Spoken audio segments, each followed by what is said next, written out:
জনগণের অধিকার রক্ষায় অভ্যুত্থানের সুযোগ কাজে লাগিয়ে নির্বাচন সংস্কার সহ সব বিষয়ে দলগুলোকে আন্তরিক হওয়ার পরামর্শও দিচ্ছেন বিশ্লেষকেরা। বিদেশে পাঠাই, আমাদের কর্মীদেরকে বিদেশে পাঠাই, তাদের 80% সমস্যা আমরা ঢাকা থেকে তৈরি করে পাঠাই,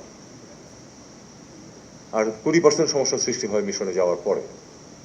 কিন্তু সেই 100% সমস্যার সমাধানের দায়িত্ব কিন্তু আমার মিশনগুলো। সরকার পক্ষকে বারবার সময় দিতে চাচ্ছি, তারা যেন আমাদের দাবিগুলো দ্রুত থেকে দ্রুত সময়ে বাস্তবায়ন করুক।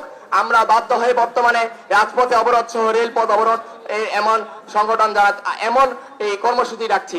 আমাদের দাবি বাস্তবায়ন না হলে কারিগরি ছাত্র আন্দোলন বাংলাদেশ সকল পলিটেকনিক ইনস্টিটিউটের সাথে সম্মিলিত হবে, কঠোর থেকে কঠোর কর্মসূচি ঘোষণা করবে। এ সময় অবৈধ পদোন্নতির রায় হাইকোর্টের মাধ্যমে বাতিলের দাবি জানান তারা। এর আগে সিলেট পলিটেকনিক ইনস্টিটিউটের শিক্ষার্থীরা ক্যাম্পাসের সামনে থেকে বিক্ষোভ মিছিল বের করে। এ সময় দাবি আদায় না হলে আন্দোলন চালিয়ে যাওয়ার হুঁশিয়ারি দেয় আন্দোলনরত শিক্ষার্থীরা।